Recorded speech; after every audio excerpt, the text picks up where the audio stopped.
G'day ladies and gentlemen, welcome back to the YouTube channel. How are we all doing today?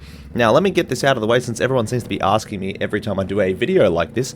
This video is a voiceover, okay? So the background video is just something I had lying around. But it's raining outside, I'm going to do a video, and today we're talking about should you buy a 2025 Yamaha MT-07. We're going to cover the Lambs one and the HO one, but the Lambs one versus the HO is only a few differences, and then we'll get them out of the way first. And then we'll get into the normal stuff. But before we get into the video, g'day ladies and gents, my name is Nathan. I make videos about motorcycles and you guys seem to enjoy them, so let's get into it. So, the Yamaha MT-07, both of the Lambs one and the HO, according to the website of Yamaha, are both 15 grand, right? 14,999. Right, alright. Good pricing. I'm surprised the Lambs one is a little bit more expensive for what the bike is. I would have expected it to be about $500 cheaper because technically you're getting less bike even if you de-restrict it, alright? But let's get this out of the way. The Yamaha MT-07 comes with the iconic CP2 engine. We all know and love it. It's got that lovely, you know, cross-plane crank. Makes a nice bark. Sounds fantastic. Everybody knows it. The Lambs version of the motorcycle comes with a 655cc engine, whereas the HO is obviously 689cc. I'm imagining they've sleeved the Lambs one to get that cc down. If you're not from Australia and you're wondering why that's done that way, Lambs bikes are restricted to 660cc's and below, and that's why we have those rules. Okay? Doesn't matter. So, the HO version of the bike makes 72.4 horsepower, aka 54 kilowatts at 8,750 RPM, and it makes about 49.4 pound-feet of torque, or 67 newton-meters of torque, and it makes that at 6,500 RPM. The Lambs bike, however, makes just shy of about 50 horsepower, but the torque is the same, okay? So, not as fast, it's still as punchy. But, same thing with the CP engines, they're always punchy, and they still sound delicious, and especially when you put a system on it, they're grouse.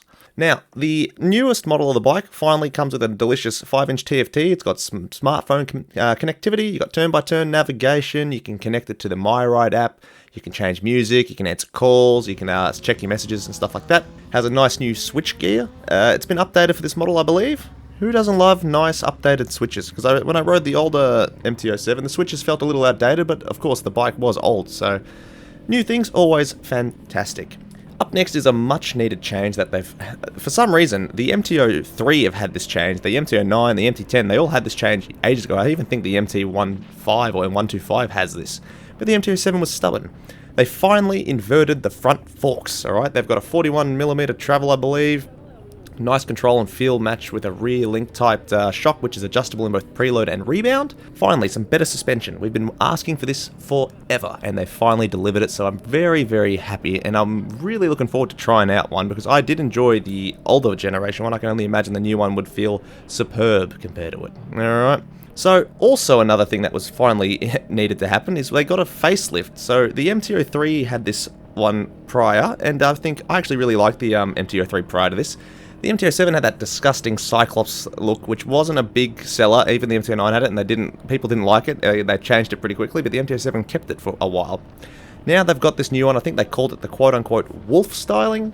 I'm a big fan of it. I think it looked way better than the older Cyclops thing. Yes, it still sort of has it, but at least it's got that look now where it's finally got a bit more of an identity to the bike, and I think they're probably going to keep it this way. And it's nice to see something change in the right direction as well, okay? The chassis of the MT-07 has also been revised, so it's now made with a high tensile tubular steel, good for rigidity and strength. It's actually the same weight as the previous generation MT-07, but this one is around 12 to 13% stronger, particularly in the swing arm pivot assembly, or at least that's what they say on the website. And you know what? It's nice. More strength in the frame is always better because you don't want things to go wrong if you have an accident or anything, so having it in there, no one's going to complain. This bike comes with a switchable traction control system, which everybody loves, especially on the Hooney side of things, because the MT-07s are definitely Hoon machines. It's also got the Yamaha chip control throttle, giving it more stability and difference between the throttle maps, so more options. Look, you love them or you hate them. I'm not a big opposer to having different throttle maps and modes and whatnot, so the more the merrier, but some people don't like it, so if that's not for you, well, unfortunate, my friend. Funnily, the new MT-07 has what they call, quote-unquote, acoustic amplifying technology. So it amplifies the sound of the induction to increase the rider's satisfaction. Say what you want about that, but everybody likes when bikes are made to sound better. It's a shame with Euro 5 emissions, everyone's bikes now get toned down. The exhaust notes sound from factory. No one likes riding around a sewing machine. So once you get the new system and you get the bike flashed, you can hear that induction noise as well as the exhaust noise, and I think it's just going to be a match made in heaven. So I'm all for this. This is a great change. So I've never even heard of bikes doing that, so hell yeah. On the new MT-07, you do get twin brakes up front for greater stopping power. No one's going to complain about more stopping power on a bike, okay? And I feel like you can probably do some nice stoppies and endos with these things if you really push it, if you know what you're doing. Up front, you got twin 289, I'm dyslexic, 298mm discs and a 245mm disc at the rear, and they're both hydraulic discs. The new riding triangle, it's very similar to the old one. It's nice and comfortable, yet it feels aggressive at the same time, but not too aggressive like a speed triple, if that makes sense. Nice wide handlebars mean you can really flick it around. It's got dirt bike sort of handlebars. The bikes are quite wide, but the handlebars are wider. And I'll tell you from experience, they feel nice when you ride them around. So I've ridden the MT-09, 7 and 10 SP and the regular MT-09 SP. So they all feel great. They all handle fantastically. So I'm not complaining about these things. Yamaha's got this new system for their wheels. They've cast them in a lightweight way of doing it. I don't know how they've done it. I'm not technical in this aspect. I don't really care. All I know is that the wheels are lighter and stronger. So that's a win, because having lighter wheels does take the weight feel of the bike significantly out of it. So like that's why people put carbon wheels and stuff. Only carbon wheels like to go explodey when you hit a big pothole. So as long as they're strong and cast and lighter, who's complaining, man? Who's complaining? The bike's length is just over 2 meters. It's at 2,065 millimeters. It's 780 millimeters wide, and it's 1,110 millimeters tall. So it's not a big bike. If you've seen one in person, they're nice and short, they're comfortable, and they move around really easily, and they're actually really good for lane filtering. Seat height's a bit taller than the bikes I'm used to riding. It's 805 mils or 31.7 inches. If you're not too tall, you will be tiptoeing on this bike. It's not horrible. I found it pretty okay, but you are on your toes, so just keep that in mind if you're a real short ass and you've got real short legs. Alright, if you've got a really small inseam, you might struggle with this one, or you might be doing the old one leg or the other, not both. Wheelbase is 1,395 mils apart, and the ground clearance is 150 mils, alright? So if you know all that stuff and what it means, there's your info. Wet weight of the bike, man, 183 kilograms. It's not heavy. That's just under 10 kilos lighter than my Honda Rebel, and the Honda Rebel is a light bike. And these bikes, they feel light, they're flickable, easy to ride, so that is a comfortable weight to be at, I'll tell you that much, especially after coming from that Indian road. This is over 100 kilos lighter, so it's going to feel good. Tyres, man, up front you got a 120-70 ZR17M/C, and up the back is a 180/55. Great tyre size, they look great when they're on those bikes, ZR17M/C. They're both tubeless tyres, they both feel great, and if you pop one, you just change it, life is good. When you get tubeless tyres, it's a whole other headache if you have a puncture. And if you've ever had to experience it, I'm sure you know exactly what I'm talking about. Up next is the MT-07 comes in 3 colours this year. You get the Ice Storm, it's a nice colour, you get the Icon Blue, everybody loves the Yamaha Blue, man, I'm a big fan, and the Tech Black.